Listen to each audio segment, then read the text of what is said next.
أعوذ بالله من الشيطان الرجيم. بسم الله الرحمن الرحيم.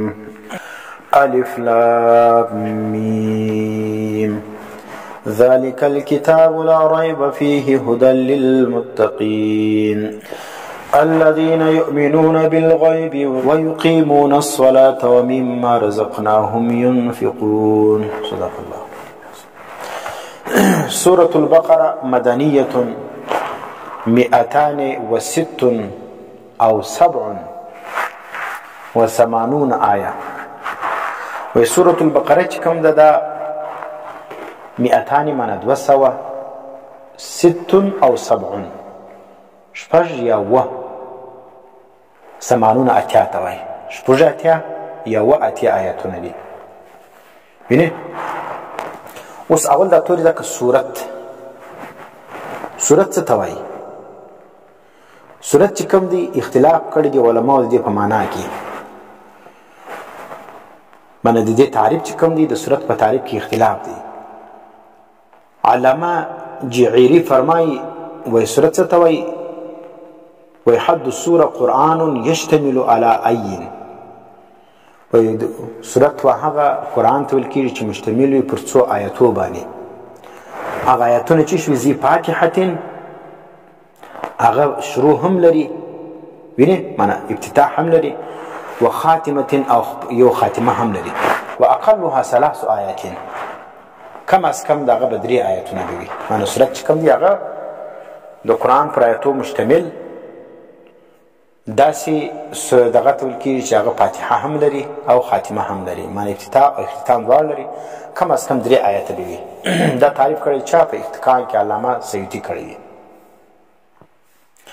اوس چې کوم دی صورت په لغت کې څه ته وایي؟ بلندی ته وایي.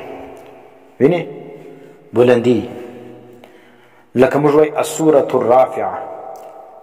لسان العرب فرمایي په صورت په لغت کې څه ته وایي؟ السورة الرافعه یا السورة المنزلة الرفیعه. دا امام راغب صاحب تعریف کړی. په لغت کې صورت څه ته وایي؟ هغه مرتبه چې هغه لوړې وي، لوړې مرتبې ته وینې، یا چې د غیل لوړوالی وي هغه د څه ویل کېږي؟ صورت ویل کېږي. نو ګوره د قرآن کریم هر باب دا یو بلند منزل دی. وجه تسمیه صورت ته صورت ولې ویل کېږي؟ صورت چې کوم دی دا په اصل کې د شهر هغه دیوار ته ویل کېږي، کوچنی دیوال چې پر ښار ګرځېدلی، په هغه باندې چې کوم دی هغه د ښار چې کوم حدود دی هغه معلومیږي چې دا ښار چې کوم دی هغه د دې ځایه څخه تر دې ځایه پورې دا ښار دی. په هغه دیوال باندې په باونډري باندې هغه د ښار حدود معلومیږي. نو په دې وجه باندې د قرآن کریم صورت په دې وجه کېږي چې په هغه باندې د هغه آیاتو دغه صورت چې کوم آیاتونه دي د هغو حدود معلومیږي. دا صورت د دې ځایه څخه تر دې ځایه پورې دا صورت ویل کېږي. او د قرآن کریم ګرد صورتونه 114 دي، 114 صورتونه دي. اوس موږ وایو البقره. بقره په لغت کې وایي غوا ته.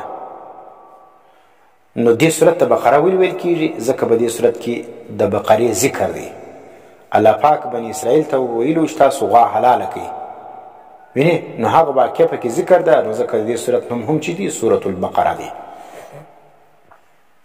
فضیلت د سورة البقره ځکه معقل ابن یسار فرمایي چې ان رسول الله صلی الله علیه وسلم قال البقره سنام القرآن، چې بقره چې کوم ده د قرآن کریم سنام دی. سنام څه ته بوک ته وایي یا غټه حصه ته وایي. و ذروته یا ذروته، ذروه څه ته وایي یا ذروه څه ته وایي؟ اعلی الشیء او المکان المرتفع. وینې نو سوره بقره چې کوم ده د قرآن کریم بوک دی او لوړه حصه ده. وینې ډېر اعلی ځای دی د قرآن کریم، اعلی حصه چې ده سوره بقره ده. او روایت کې نبی اسلام فرمایي نزل مع كل آیة منها 80 ملکا. و سوره بقره چې نازلېدله د دې د هر آیت سره 80 فرشتې را نازلېدلې. بیا فرمایي نبی اسلام و یاسین قلب القرآن، یاسین چې کوم د قرآن کریم زړه دی.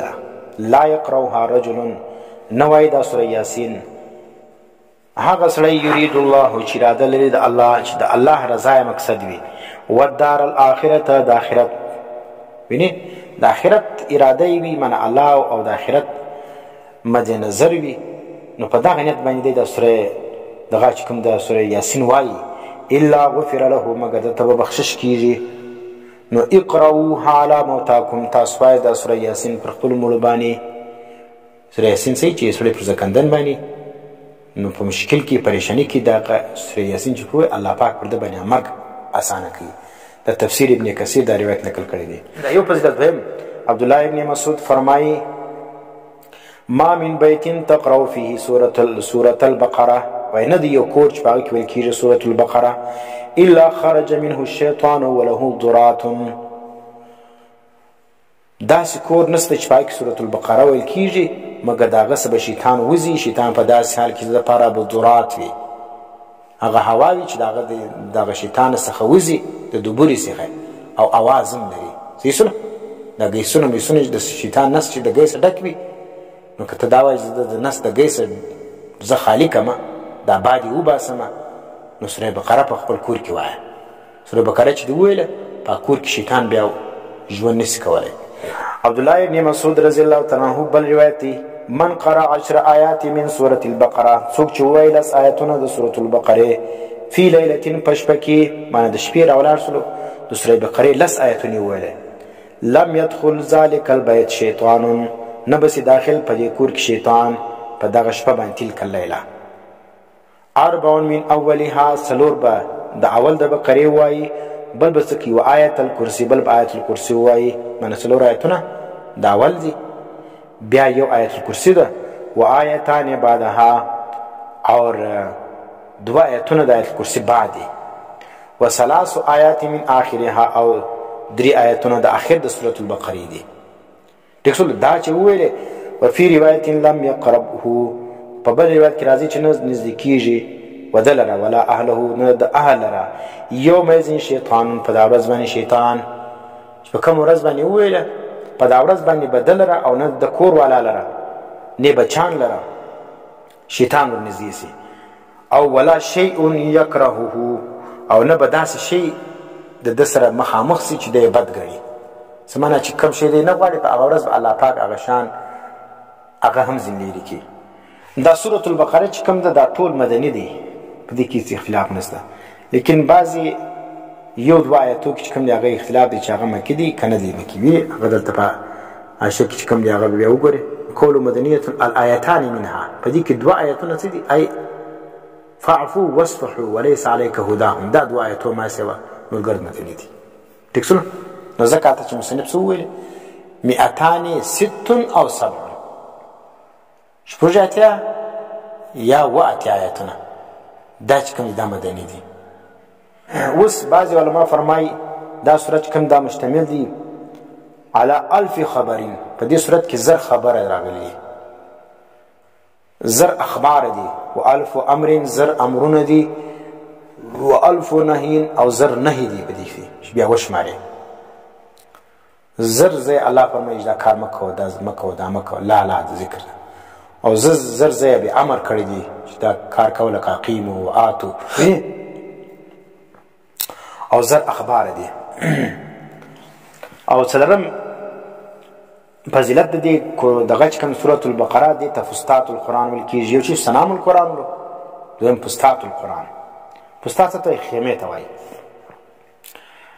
دا ول دې ته فستات ویل کېږي وذلک لعزمها ځکه دا صورت چې کوم دی هغه ډېر عظیم صورت دی د دې د عظمت پر بنیاد باندې تشریح کېږي فستات دغه فستات القرآن ویل کېږي فستات ډېر احکام دي ډېر مواعظ دي اور حضرت عمر رضی الله تعالی عنہ دا صورت زده کړی ولو سره د احکاماتو ویني دا په 12 کال کې زده کړی سوره بقره خالی حضرت عمر رضی الله تعالی عنہ په 2 کال زده کړی ولا په 12 کال باندې دومره جامع صورت دی چې 12 کال دی لګیاو دا صورت زده کوي د احکاماتو دا مسلې په مټې د په 12 کال کې خالی سوره البقره زده کړه او دا رقم د زوی عبد الله ابن عمر په 8 سنین په 8 کال کې زده کړی ده ابن العربی فرمایی و سمعت بعض اشیاخی و ما اوریدلی د خپل بعض شیخانو څخه هغه به فرمایل فيها 1000 امر و 1000 نهي و 1000 حکم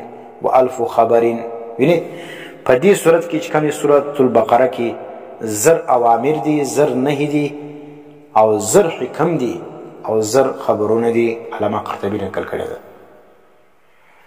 او دا رقم روایت کړی دی امام مسلم صاحب عن ابي امامه الباهلي قال سمعت رسول الله صلى الله عليه وسلم يقول فرمایي اقرأوا سورة البقره تاسو وایئ سورة البقره فإن اخذها برکه.